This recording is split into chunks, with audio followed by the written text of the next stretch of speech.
All right. Good afternoon.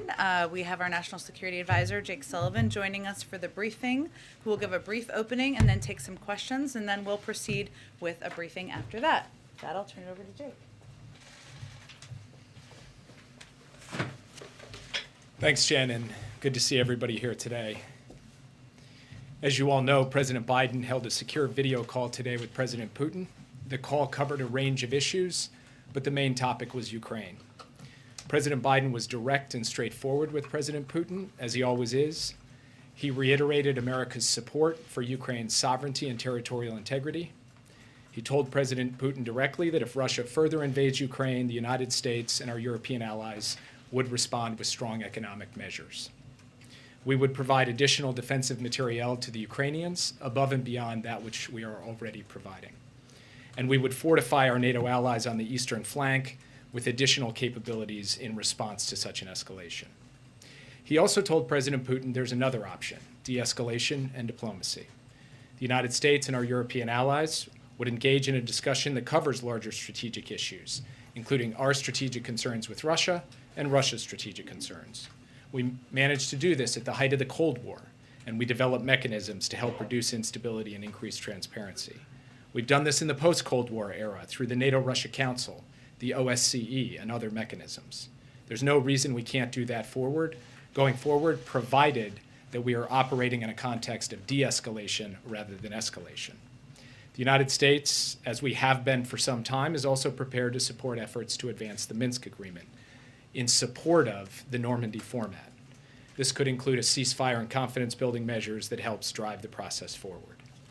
As I said before, the discussion between President Biden and President Putin was direct and straightforward. There was a lot of give and take. There was no finger wagging, but the president was crystal clear about where the United States stands on all of these issues. We believe from the beginning of this administration that there is no substitute for direct dialogue between leaders, and that is true in spades when it comes to the U.S.-Russia relationship. So President Biden welcomed the opportunity to engage clearly and directly with President Putin. Indeed, as President Biden said after his meeting in Geneva in June with President Putin, where we have differences, I want President Putin to understand why I say what I say and why I do what I do and how we'll respond to specific kinds of actions that harm America's interests and indeed harm our allies' interests. That's exactly what he did today. After the call, he spoke with the leaders of France, Germany, Italy, and the UK to debrief them on the call and to consult on the way forward. Our team is presently debriefing the embassies of NATO members, EU members, and key Indo-Pacific allies.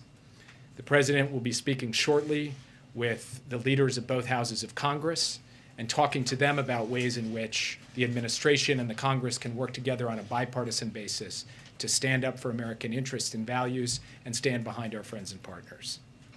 And President Biden will be speaking with President Zelensky on Thursday, following on yesterday's discussion between President Zelensky and Secretary Blinken.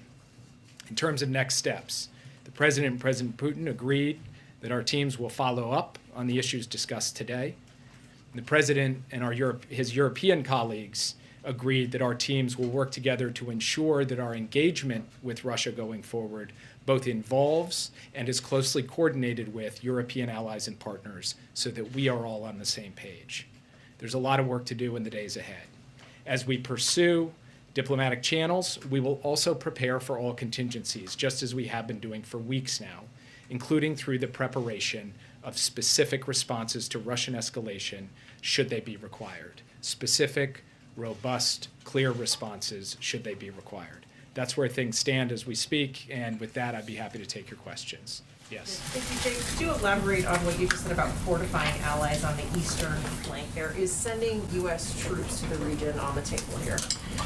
So what I'm referring to there is in the event that there is a further invasion into Ukraine, a military escalation in Ukraine, obviously many of our partners on the Eastern Front, our Baltic allies, Romania, Poland, other countries, will be increasingly concerned about the security and territorial integrity of their countries. They will be seeking, we expect, additional capabilities and potentially additional deployments, and the United States will be looking to respond positively to those things in the event that there is a further incursion into Ukraine. So is that something the American public should be bracing for, the possibility of seeing American troops on the ground in that region in the coming weeks and months if Vladimir Putin goes through with this? I don't know if I would say bracing for, since we currently have rotational deployments in the Baltics. We conduct exercises on a regular basis in both Poland and Romania. The presence of American military service members in rotational fashion in these countries is not something new. The question here is not that about whether or not the United States is going to send American service members to the territory of our NATO allies. We do that as a matter of course. The question is, what additional capabilities can we provide to ensure that they feel strong and confident in their own sovereignty and territorial integrity? It is those additional capabilities that are on the table in those countries should Russia move in Ukraine in a more decisive way. Yes. Okay, thanks so much. In the days leading up to this call, the White House and administration officials said repeatedly their assessment so far was that Putin had not made a decision over whether to invade Ukraine. So did President Biden get clarity from him on whether or not that is his intention? We still do not believe that President Putin has made a decision. What President Biden did today was lay out very clearly the consequences if he chooses to move. He also laid out an alternative path that is fundamentally in keeping with the basic principles and propositions that have guided America in the Euro-Atlantic area for the past 70 years. And ultimately, we will see in the days ahead through actions, not through words, what course of action Russia chooses to take. Yes. In your statement, one quick follow-up. In your statement of the readout of the call, you said that the President Biden told him the United States was ready to take strong economic measures and other actions if needed. What are those other measures that the United States is prepared to take? I just spelled those out in my opening remarks, both the supply and provision of additional materiel as well as the additional deployment of assets and capabilities to NATO members in the event that there's a further incursion. What are the strong economic measures, and how are they different from the ones you put on Russia in 2014, which didn't deter Russia from taking Crimea?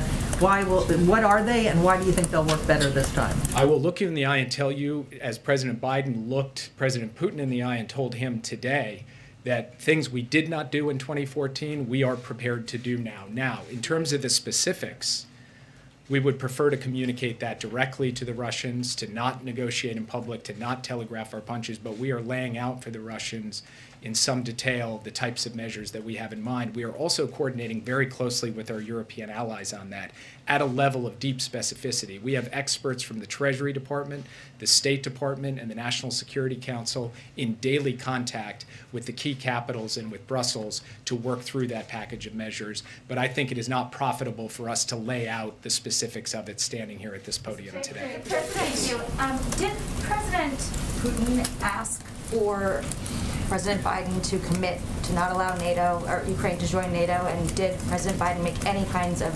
concessions such as a reduced U.S. presence or any commitment on NATO and Ukraine's membership? I'm not going to characterize President Putin's side of the conversation or go into details in terms of what they discussed, because I think they need to have that space to be able to have robust exchange. But I will tell you clearly and directly, he made no such commitments or concessions. He stands by the proposition that countries should be able to freely choose who they associate with. On the material that you said that you're going to send, following up on Caitlin's question, how quickly can that be delivered?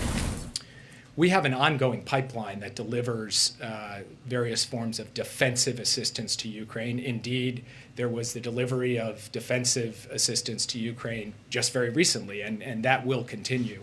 So it really depends on the type or form, but this should not be thought of as a circumstance in which you completely turn off the dial or turn on the dial. There is an ongoing pipeline. Whether that pipeline needs additional supplements as we go forward will depend on how circumstances evolve. Yes. Thank you so much. You have said that the administration will take action if Russia does escalate militarily. Satellite images show that hundreds of Russian troops are amassing on the border with Ukraine. Isn't there already a military escalation underway? Why wait to take action? So our view on this is that the fundamental object of the policy the United States is pursuing in lockstep with our European allies is to deter a Russian military invasion of further territory of Ukraine. And the measures we have put on the table are designed to show the Russian government that should it choose to engage in such an invasion, there will be those consequences. That for us is a clear and decisive laydown, and we also believe that there should be an alternative pathway by which we can make progress on diplomacy in the Donbass through the Minsk Agreement and the Normandy format, and by which we can address NATO and American security concerns and Russian security concerns through a larger mechanism consistent with the way we've operated over the course of the past 30 years. Some Republicans are accusing President Biden of being too weak on President Putin. They cite the fact that sanctions were eased on Nord Stream 2 and the withdrawal from Afghanistan, which was widely criticized. How do you respond to that criticism that President Biden is being too weak with Mr. Putin? I make 3 points. The first is that Vladimir Putin, standing behind then President Medvedev in 2008, invaded Georgia when we had 150,000 or more troops deployed in Iraq and Afghanistan. So the connection between our deployments in foreign wars and the calculus of Russian leaders when it comes to the post-Soviet space, there's not good evidence to support that. Number 2, when it comes to Nord Stream 2, the fact is the gas is not currently flowing through the Nord Stream 2 pipeline, which means that it's not operating, which means that it's not leverage for Putin. Indeed, it is a leverage for the West, because if Vladimir Putin wants to see gas flow through that pipeline, he may not want to take the risk of invading Ukraine. And then number 3, the president has shown over the course of the past 8 months that he will do what he says he's going to do in response to Russian actions. So President Putin can count on that. He said he would impose costs for Navalny. He said he would impose costs for SolarWinds. He did those things, and if Russia chooses to take these actions in Ukraine, he will do the same. He's not doing this to saber rattle. He's not doing it to make idle threats. He's doing it to be clear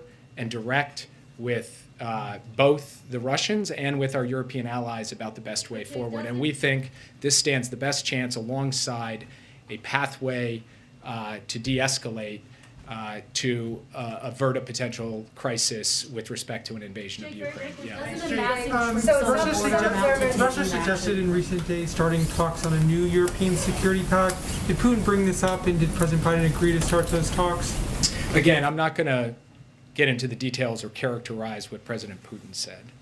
I will say that formal agreements or formal treaties were not on the table in the conversation today, but the straightforward notion that the United States, flanked by our European allies and partners, would be prepared to talk to Russia about strategic issues in the European theater, that was on the table, and we are prepared to do that, as we've been prepared to do that throughout both the Cold War and post-Cold War eras. What the right mechanism for that is, what the agenda for that is, and what comes of that, that is all to be worked out as we see how things proceed in the coming days. The Kremlin has been going on since late October. Why hasn't the U.S. given additional material to Ukraine yet? This has been escalating for weeks. Why wait? As I just pointed out in response to an earlier question, we are continuing to deliver defensive material assistance to Ukraine. We have done so just in the past few days. Yes. The Kremlin readout said that President Putin proposed to President Biden that both lift all restrictions on diplomatic missions that have been imposed in recent years. Can you say whether that's something President Biden is open to, or whether it's something he spoke to on the call? President Biden is open to creating functioning diplomatic missions in both countries, but he didn't make any specific commitments with respect to the best pathway to do that. What he said was that as leaders, President Biden and President Putin should direct their teams to figure out how we ensure that the embassy platform in Moscow is able to function effectively, and as we believe the embassy platform here in Washington is able to operate effectively for the Russians. Just to follow up on Nord Stream, have you sent any message or had any meetings with the incoming German government on this issue? Are you urging the new incoming government to essentially threaten to pull support for this pipeline if there is an incursion, further incursion into Ukraine? We've had intensive discussions with both the outgoing and incoming German governments on the issue of Nord Stream 2 in the context of a potential invasion. I'm not going to characterize it beyond that, other than it is an object of great priority for the Biden administration. Reverse his waiver on. Jake, I'm sorry.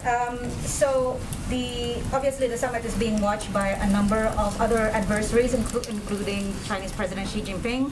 Some observers have described a nightmare scenario where President Putin invades Ukraine and also simultaneously President Xi uses force to reunify Taiwan with China. Is the U.S. prepared to deal with such a scenario? The United States is going to take every action that we can take from the point of view of both deterrence and diplomacy to make sure that the Taiwan scenario you just described never happens, and to try to avert the invasion and deter the invasion into Ukraine. That is the object of our policy right now. Those are the steps we are taking. That's what President Biden is doing and the messages that he's sending to President Putin. And with respect to Taiwan, the sum total of the efforts we've undertaken over the course of the past 8 months in the Indo-Pacific have also all been geared towards avoiding any kind of scenario where China chooses to invade. The president addressed about Yes. Is there any promise from the Russian side to use leverage to change Iran on its position? The president and President Putin had a good discussion on the Iran issue. It was productive. Russia and the United States actually worked well together, even in tense circumstances back in the 2014-2015 period, to produce the Joint Comprehensive Plan of Action. This is an area where Russia and the United States can continue to consult closely to ensure that Iran never acquires a nuclear weapon. Why did Ukrainian officials first deny that there was any troop buildup when Washington started putting out the information, and then change their tune after the meeting with Blinken? So I'm not going to characterize the decision-making of the Ukrainian government, only to say that we are in daily contact with senior officials in the Ukrainian government. I'm in nearly daily contact with my counterpart in the Ukrainian government, and we believe that we are seeing a common threat picture here. And our message to our friends in the Ukrainian government, as our message was today to President Putin, is that the United States supports the Minsk process, wants to see progress made towards a ceasefire, towards confidence-building measures, and that is the best way forward. Yeah. Is the world safer today after that conversation between the two leaders, or less safe? And then I have a follow-up as to your answer. So all I will say is that the ultimate metric for whether the world is safer or not is facts on the ground and actions taken, in this case by Russia. Let's see. We are prepared to deal with any contingency, as I said at the outset, and I'm not going to make predictions or characterizations. I'm only going to say that President Biden will continue to do all of the necessary prudent planning for a variety of different pathways that could unfold in the weeks ahead. There is an impression in the Middle East that this administration is going to redo the Obama deal, lifting sanctions, unfreeze millions of dollars to this regime that is going to be spread to the proxies like Hezbollah. Hezbollah became stronger and stronger from the money that Obama gave to this particular militia. So is this going to happen? Are you going to address the proxies of Iran this time at the table of the negotiation? So I'd make 3 points in response to that. Since Donald Trump made the decision to pull the United States out of the Iran nuclear deal in 2018, Hezbollah has continued to menace Lebanon and the region. Iran's proxies in Iraq and Syria and Yemen have continued to move forward. So not being in the nuclear deal has hardly been a solution to the proxies. Second, nothing about the nuclear deal stops the United States' capacity to deal with those proxies, and we are prepared to do so. In fact, in response to attacks on American forces in Iraq, the United States has twice under President Biden taken action, direct military action in response to those proxies, in addition to undertaking sanctions. And third, ultimately, an Iran with a nuclear weapon is going to be a greater menace in partnerships with its proxies than Iran without one, and so it is our determination to ensure they never get a nuclear weapon, and diplomacy is the best way. Yes. Can I follow up on Iran, please? The Iranians announced that they're going back to negotiation on Thursday. The administration criticized them last week, and they said they were not serious. In fact, they reversed the progress. what makes you think that, apart from hope, that actually they are serious this time, and how much of a time you're willing to do it? And secondly, your counterpart, you negotiate with your allies and you coordinate with them. Your counterpart in the UAE is visiting Tehran as we speak. So is this a unilateral effort from the Emirates to do it, or to reach to Tehran, or do you think this is a coordinated effort with the United States? I'll put this quite simply. The more Iran demonstrates a lack of seriousness at the negotiating table, the more unity there is among the P5+1, and the more they will be exposed as the isolated party in this negotiation. So really, the ball is in Iran's court as to whether it wants to show up and demonstrate that it's going to be serious or not.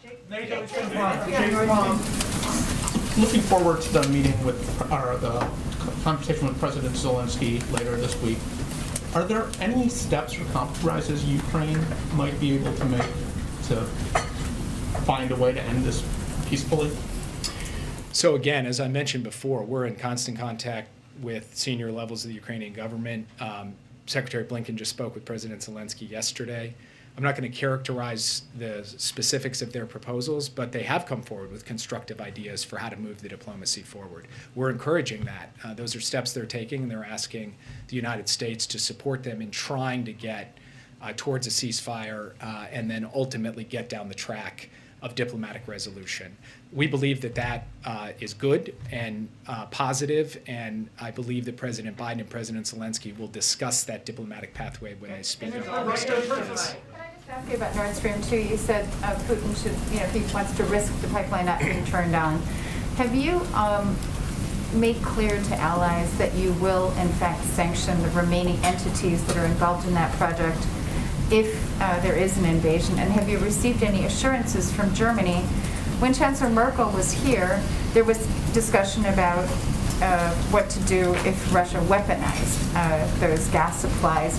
That nothing came of that, even though there were some saber rattling by the Russians in recent months.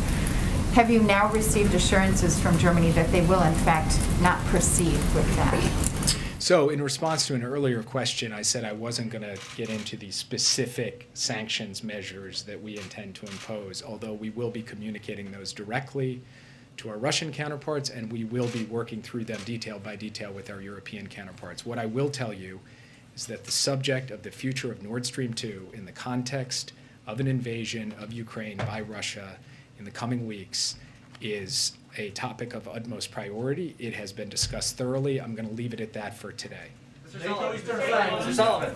Mrs. Sullivan, how the tensions between the United States and Russia can affect African countries?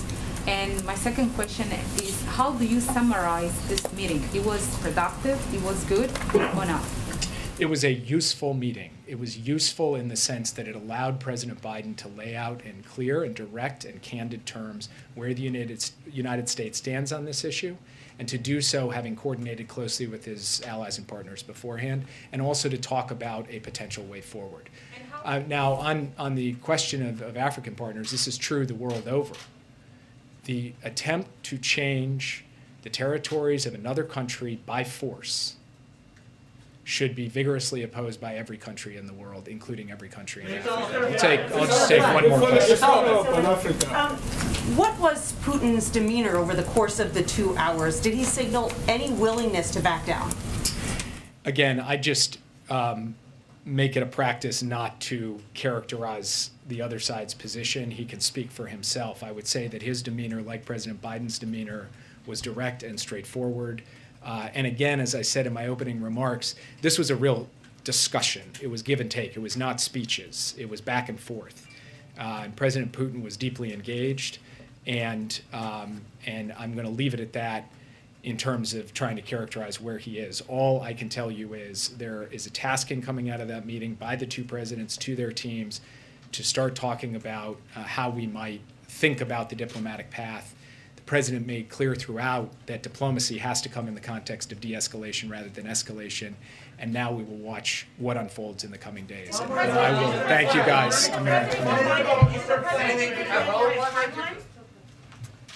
Okay, thank you, Jake. Welcome back anytime. I think I can speak for the group. Okay, I just have a couple of items for all of you at the top.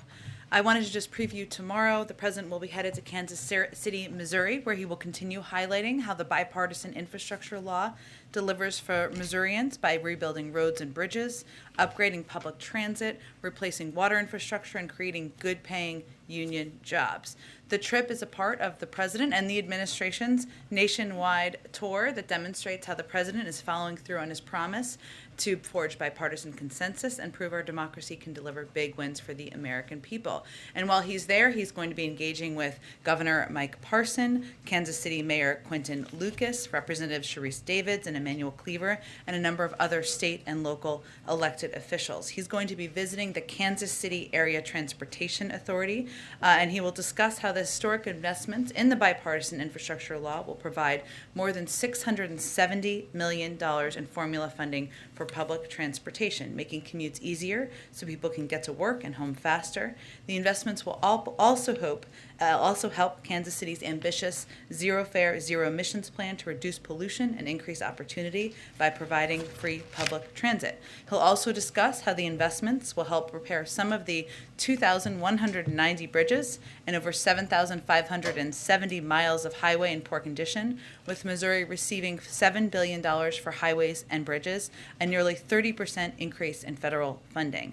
And finally, he'll talk about how this bill will help support Kansas City's upgrades to its old and overwhelmed sewer system, which could cost the city $1.4 billion to complete. Missouri will receive more than $860 million to improve water infrastructure that will help deliver clean drinking water in every community. Also wanted to note that today the U.S. Surgeon General, Vivek Murthy, issued a new health advisory calling for immediate action to address the nation's youth mental health crisis. No child should feel like they have to go through a mental health battle alone. Students and families should feel supported, confident, and empowered.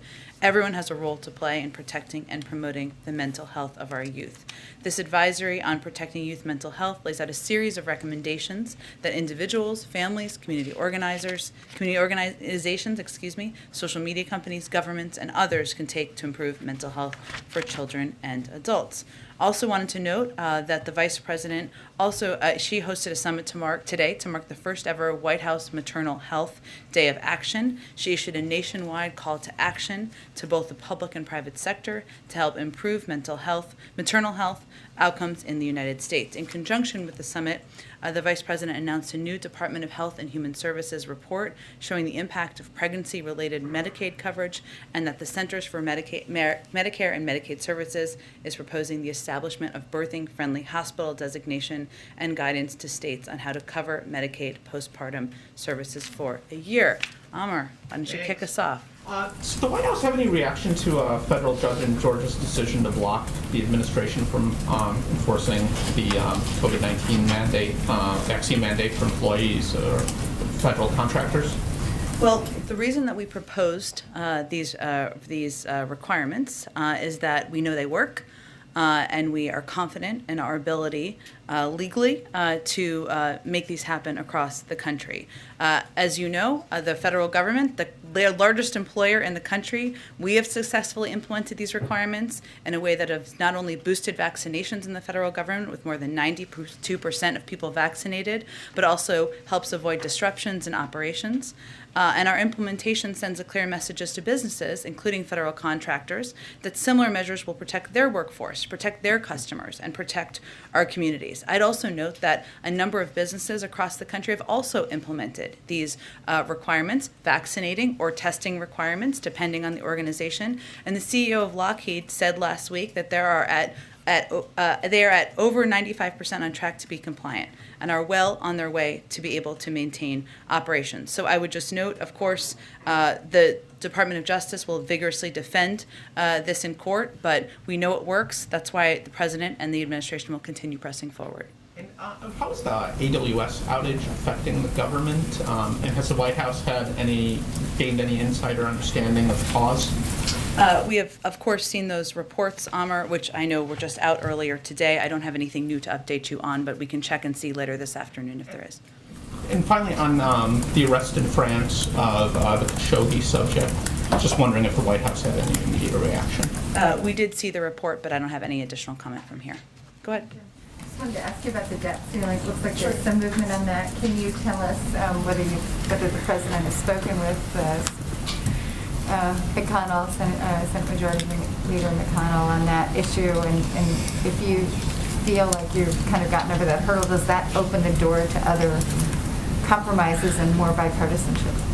Well, the president has always felt the doors open. He's never closed it. But I will say we are heartened to see the progress being made today and hope for quick consideration so we can focus on the president's economic agenda, his Build Back Better agenda that will lower costs for Americans across the country as early as next year, child care, elder care, health care, et cetera. And this would leave space to spend time and focus on that.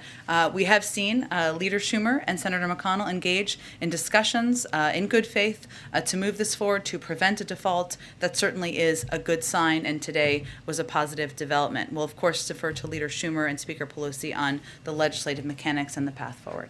Since we're on the subject of Build Back Better, can you map out for us what's going to be happening over the next few weeks? Like, what is your sense of the timetable for a decision on that? And the one issue that seems to sort of fallen out is paid leave. I realize that, you know, there are other priorities that are in the measure, but can you just say what you will do to worry about paid leave going down the road then? Well, let me first say that the president absolutely wants paid leave to be law in the land. He proposed it in his package. We have fought for it in negotiations. We also fully recognize we need every single Democrat to support this bill in order to move it forward. I would note for the first part of your question, Andrea, in terms of what will be happening, I would really point you to the Dear Colleague letter that Leader Schumer put out yesterday, which outlined in great detail what's happening behind the scenes, whether it is the ongoing discussions between Senate committees and the bird-proofing process, as we call it, to review and consider components of the Build Back Better agenda and whether they will pass the bird bath. That is ongoing. The parliamentarian is clearly reviewing that. I would note that, as he noted in his letter, that on Friday and Saturday, 8 of the 12 Senate committees that were given reconciliation instructions submitted their final Senate text to the parliamentarian, the Congressional Budget Office, and the Senate Republicans. So this is a process that is behind the scenes, largely an important component of moving legislation forward. But I would also note that Leader Schumer conveyed in this letter, and has repeatedly conveyed, his intention and objective of moving this forward in advance of Christmas. We support that. And we're encouraged by that effort and that leadership. Go ahead. Thanks, Jen. A few follow-ups on the call today that happened. One, when it comes to the calls that the president had last night with European allies, did he get commitments from them that they would, in conjunction and coordination with the United States, implement those economic sanctions? We're not going to speak for them, Caitlin. Obviously, they can speak for what they have any intention to do, but there is agreement about the need to impose strong and significant economic consequences if Russia were to invade Ukraine. Obviously, that may look different from country to country, and we're focused on what our objectives are. The president laid those out in those calls yesterday and in a follow-up call again today, and we'll let them speak for themselves on what they have the intention of doing. And Jake just made clear that the president, delivered some warnings to Putin today. What is, in his view, the timeline that he's looking at if Putin does heed those warnings and does de-escalate? What's the time frame for that? For when Putin might de-escalate? How long does he think that would take? Is he looking at the next several days, the next several weeks? I'm not going to give you an assessment for that. That's really up to President Putin. Our objective is to prevent Russia and President Putin from invading Ukraine. So, of course, we want them to de-escalate, but that was the clear bottom line of the message. And one last question, just logistics. Is the president going to attend the funeral for Bob Dole? He, of course, considered former Senator Bob Dole a friend, somebody he admired greatly, as you saw in the statement, but I will let them announce any specifics of the plans for the funeral. Go ahead. Just quickly on the call, Jacob said characterizes this as useful, says there's more work to do, but big picture, is there a sense that as one of the results of this call that tensions are now lessened as a what's the sense of tension? The way we see our relationship with Russia is that the president and leaders in this administration are going to be direct and clear where we have concerns, as the president was on this call. There are also areas where in the same call, we are going to discuss how we can work together. Our objective, a large portion of this call, as Jake Sullivan just outlined, was on Ukraine and our concerns about the military buildup on the border and our concerns about the bellicose rhetoric. But the proof is in the pudding and the eating. I can't even remember exactly the president's statement on that or his saying he likes to say, but really our objective and our focus is not on the tone. It is on what their actions are. And we would like, of course, to see them de-escalate and most importantly, not to invade. If they do, part of this call was to convey clearly there will be consequences and significant ones. Go ahead. What would be a sign to the president that Putin got the message today? Would it be for him to start to pull troops back, and when? Again, I'm not going to assess that or provide an assessment of that from here. We will know if Russia and President Putin decides to invade Ukraine. I don't think that will be a secret, and so we will certainly be watching that. Our preference is, of course, for that not to happen, and the president made clear that there is an off-ramp here, and that we want to have a diplomatic path. We have a diplomatic path forward to have these discussions, but I think that will be clear. I don't think it will be a secret. That is what we're working to prevent. Is the administration starting to put plans in place in case Americans in Ukraine need to be evacuated quickly? I know there was some reporting about this. Of course, the military does contingency planning for a range of potential scenarios in order to keep the U.S. personnel safe. And when a security situation warrants it, the State Department issues travel notices and security warnings to U.S. citizens. That's how the process broadly works, but it's not the standard process for the United States government to evacuate U.S. citizens. Typically, if a security situation deteriorates, the State Department issues a travel warning or a travel advisory. Obviously, our embassy would provide consular service. We're not even at that point right now. Are there any lessons that were learned during the mass evacuation in Afghanistan that are already being heeded this time around as you begin contingency planning? I think it's really important for people not to compare the two. I mean, of course, you can ask any question you want, but Afghanistan was a war zone. We were at war for 20 years. What we're talking about here is a situation we are trying to work to de-escalate and move towards a diplomatic path, but it is not a comparable situation in our view. And also, I would say that it is not standard, as you all know from our discussions about Ethiopia, for the U.S. government to plan for, we plan for everything, but to evacuate on military planes American citizens. There is a lengthy process that we undergo typically around the world. Go ahead. Thanks, Jen. Jake talked a little bit about conversations with Germany regarding Nord Stream 2. Can you at all characterize the process of arriving at some sort of an agreement about what might happen involving Nord Stream 2 if Russia is to move forward? And does the administration have any regrets at this point about waiving sanctions against Nord Stream 2 back this spring? Well, I would first note that, and Jake broadly referenced this, but back in July, there was a joint statement of the United States and Germany on support for Ukraine, energy security, and our climate goals. And what it conveyed in there is, quote, that it made in the joint statement, there would be action taken if, quote, Russia attempts to use energy as a weapon or commit further aggressive acts against Ukraine. Obviously, invading Ukraine would be an aggressive act. And part of these discussions are what the contingency planning would look like if they were to take that step. That is one of the lessons, and I think Mara asked this very good question yesterday and today about what are the lessons you learned from 2014. What you can look at for people who covered this back then is that there's an enormous amount of preparation, contingency planning, tracking of social media, and the use of disinformation tools. A lot of that is done because we did learn some lessons in 2014 leading up to it. I think what's important to also note is that I know there's a lot of members on the Hill, not a lot, some who are vocal, who are conveying that Nord Stream 2 is the answer here. And what the point Jake was making, or additional steps on Nord Stream 2, is that is actually would actually not be an effective deterrent. That is not effectively going to change the behavior of President Putin. So yes, Germany, in our joint statement, made these commitments. There are a range of economic tools and options we have, our European partners have, should they decide to invade. Obviously, our preference is that we not get to that point. And then referencing, because you brought up the members on the Hill who often talk about Nord Stream 2, and Jake's July statement. These members say that Russia has taken action that, using gas as a geopolitical weapon. They point to, coercing and manipulating countries in Europe over the course of the summer, taking advantage of the energy crisis, for instance, just a couple months ago. And Biden and Merkel promised sanctions if those events were to transpire. Does the White House believe that what we've seen up until now is not Russia using gas as a geopolitical weapon?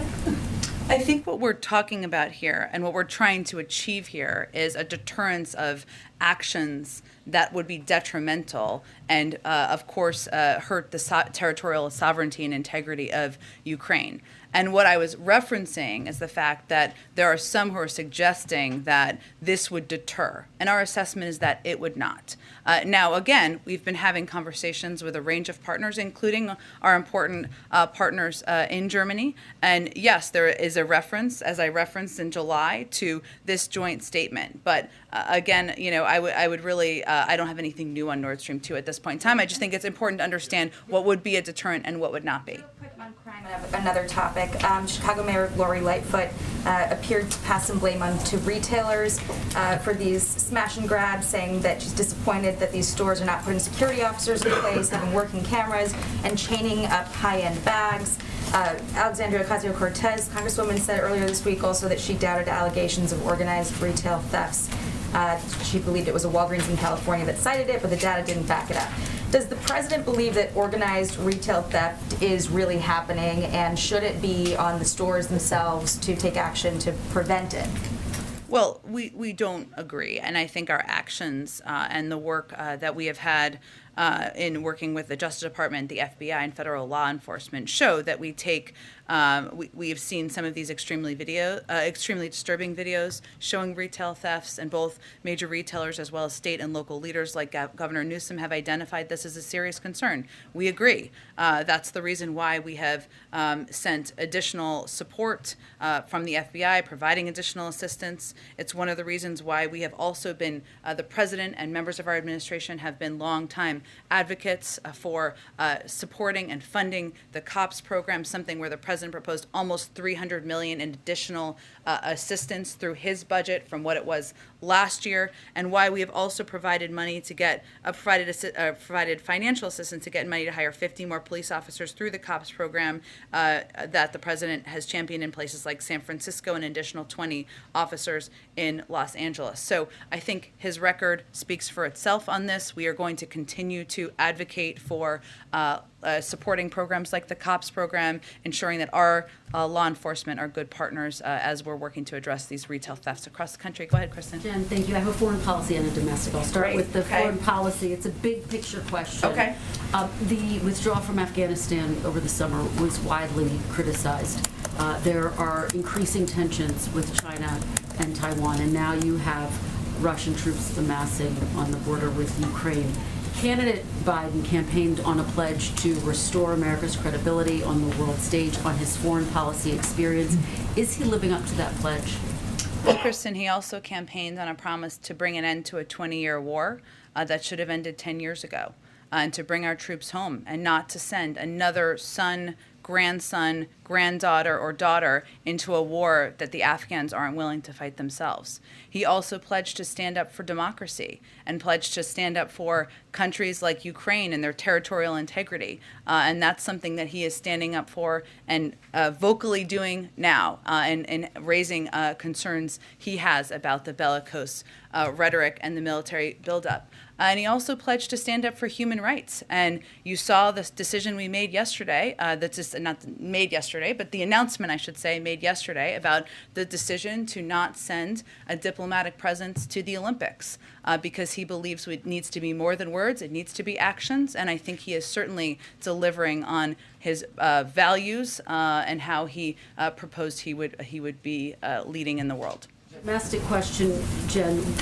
John Tester just told NBC News that he plans to support the provision to essentially nix the Biden administration's vaccine mandate for big businesses. So he, along with Joe Manchin, what is your response to that, the fact that some Democrats are joining on to that? And should it make its way through the House? It's obviously facing an uphill battle there. Would the president veto that? Well, let me first say that the president has a great relationship with Senator Tester, one with Senator Manchin, and he has always had constructive and open dialogue with both of them.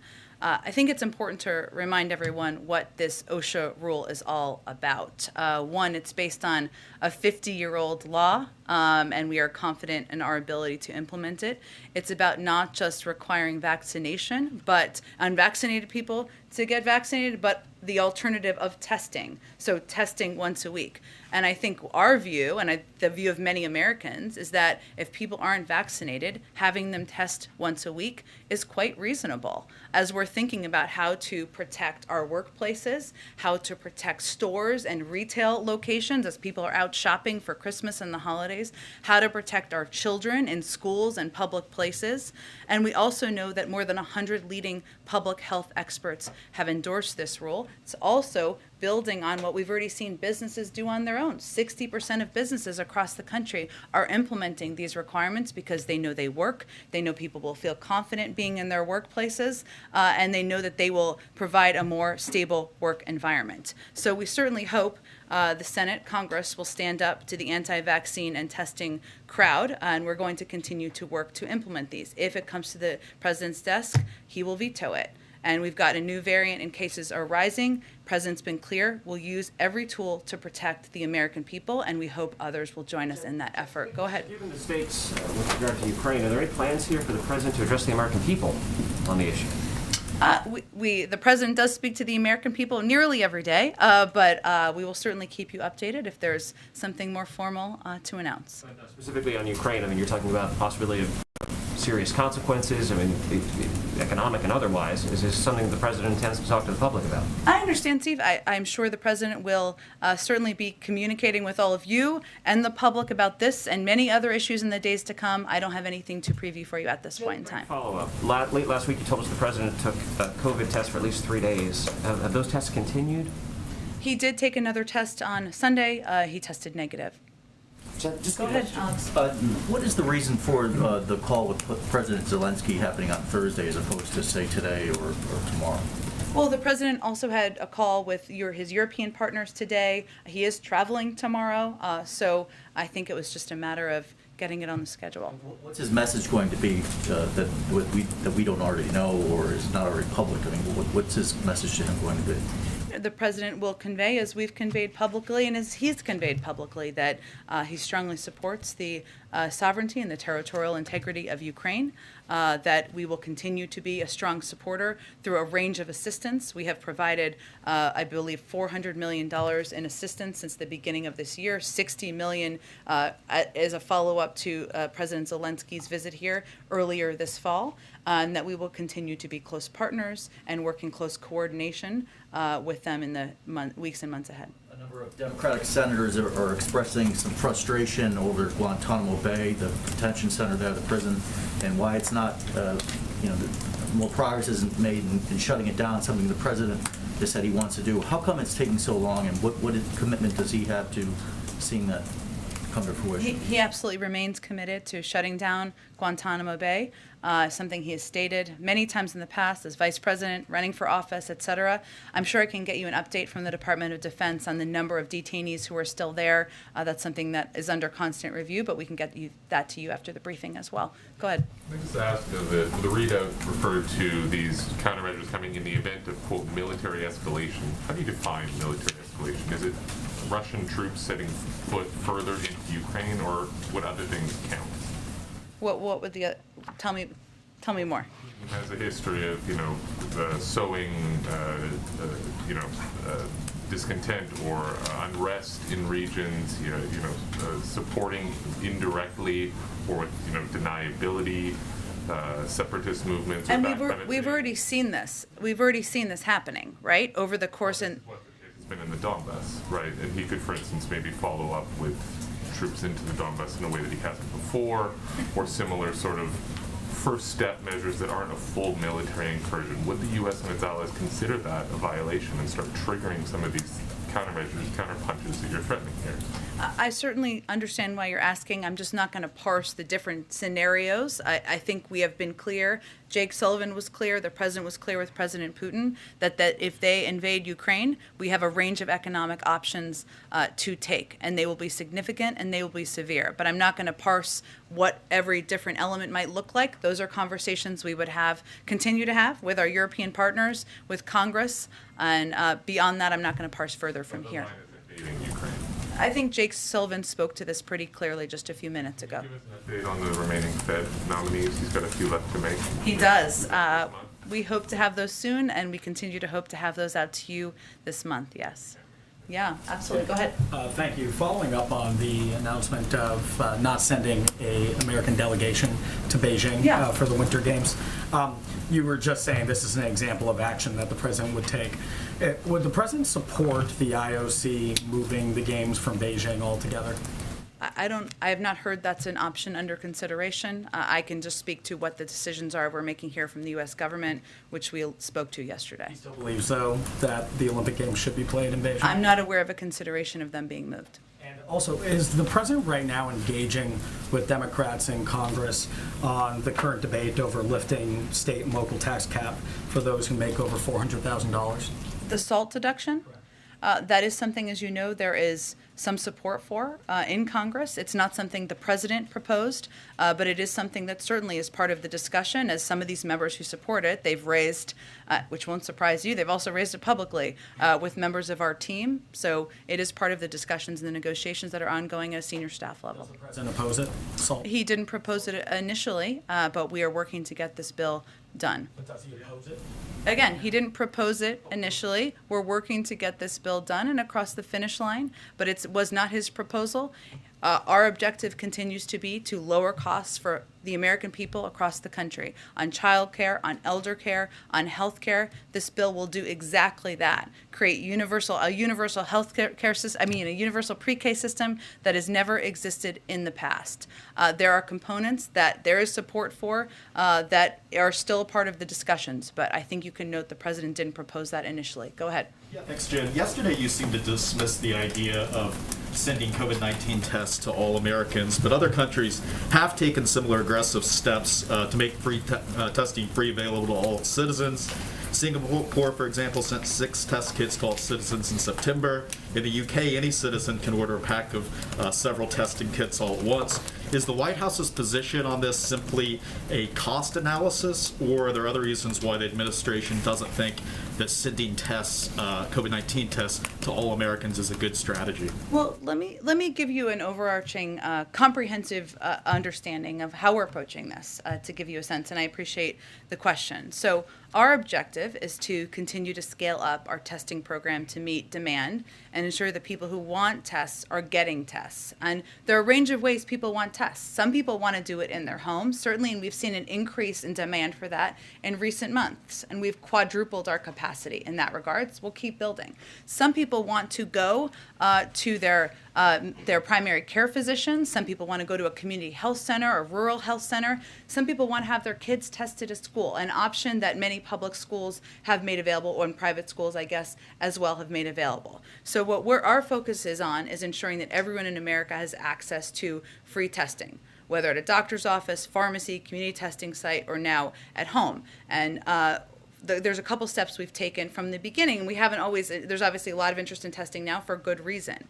And one, in February, we wrote new guidance to make insurers cover asymptomatic PCR and point of care tests, critical to helping the majority of Americans who have private insurance not worry about burdensome test costs. So what that means is before that, if you went to get a PCR test, as we know, which is a test that can certainly track very closely, whether you have components of the virus, you had to pay for it. Our private, we now insured many months ago, that was not the case. As I noted, we quadrupled the number of free pharmacy testing sites with a priority on vulnerable communities in addition to state and local community sites. So today, there are 20,000 sites across the country with free quality tests. That means you can walk into the pharmacy, get a free test, get it done, ensure you're taking that step. That's the preference for some. We've also secured funding from the rescue plan, invested it in hardest hit areas, $10 billion for schools to conduct testing, nearly $1 billion for rural clinics and hospitals.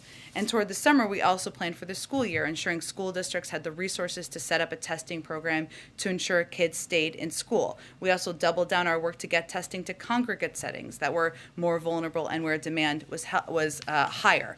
As Delta hit in the summer and demand increased for testing, we immediately jumped into action. And as we've seen at-home tests become more in demand, we've taken steps on that front to make them free. So if you have private insurance, we're making sure you'll get reimbursed by your insurer for at-home tests, if that's your preference, if that's what you would like to do.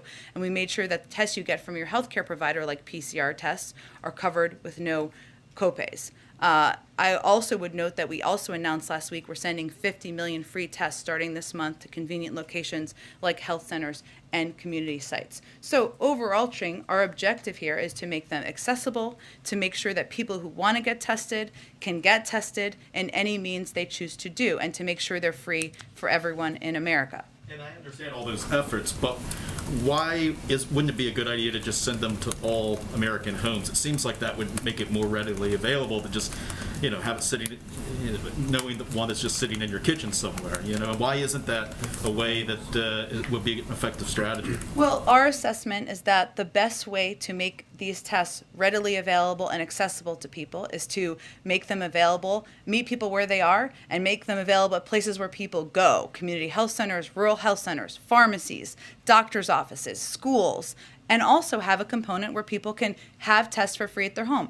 But our approach is not to send everyone in the country a test, just to have millions of tests go unused where we know others can make use of them. So we have made an assessment about how to make them free and available to Americans across the country. That's absolutely our objective, and we'll continue to build on it. And you did seem to reference cost yesterday, so is that concerned with just how logistically, financially, how hard that would be to get to all American households? Again, our objective is to make them readily available to people where they are across the country, and we have made the assessment that doing that is most effective by donating these 50 million tests to community health centers and rural health centers, by making them available at 20,000 pharmacies, by working with schools and workplaces to make testing available, and also to providing the option for people to get free tests in their homes.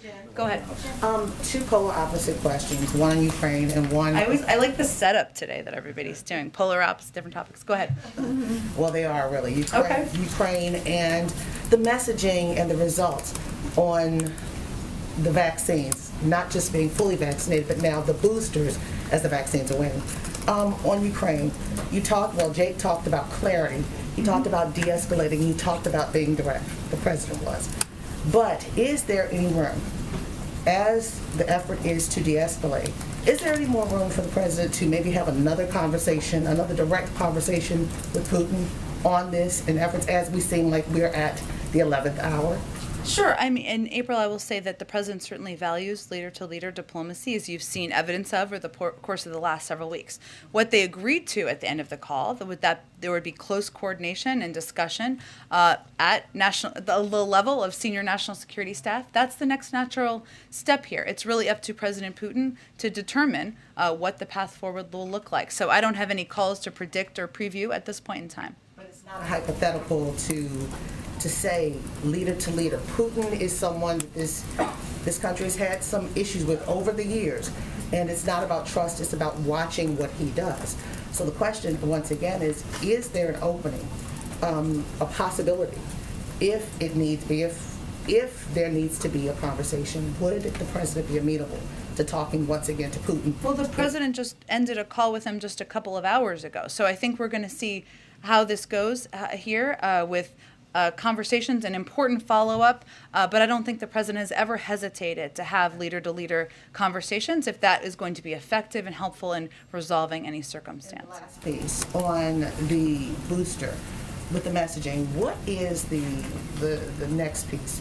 What are you getting back from the nation as you're asking for boosters? Dr. Fauci has said that, you know, the 2 shots are now waning. We're seeing more people who were vaccinated in the hospital from breakthroughs. And now it's boosters. What are you seeing from America? Is there a weariness, or are people responding to the call?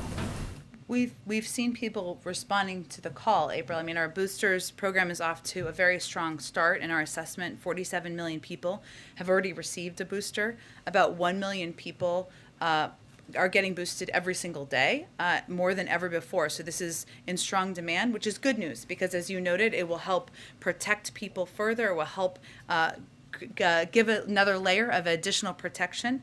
And we have plenty of supply across the country, 80,000 sites, and we're working with governors and FEMA to ensure we have plenty of easy and convenient locations. So there has been an increase in boosting by people over the past week plus, 1 million people a day, and we're continuing to make sure they're accessible around the country. Karen, go ahead. Okay, I'll go Karen because I just called on her. Go ahead. Thank you. Somewhat of a follow-up on the testing. The CDC is now urging people to use a rapid test before they go into an indoor gathering, even if they're vaccinated or don't have symptoms. You talked about the free tests that will soon be out there for Americans, but it's still going to take some time. Right now, they're still a little bit pricey. The administration's invested billions of dollars to bring the cost of that down. When do you anticipate they will be cheaper for Americans to buy if they wanted to just walk into a pharmacy? Well, we do know now that we are giving 50 million tests now this month to community health centers and rural health centers across the country. And there are already 20,000 pharmacies across the country where free testing is available. And you can also go to your doctor and get a free test. So there are options.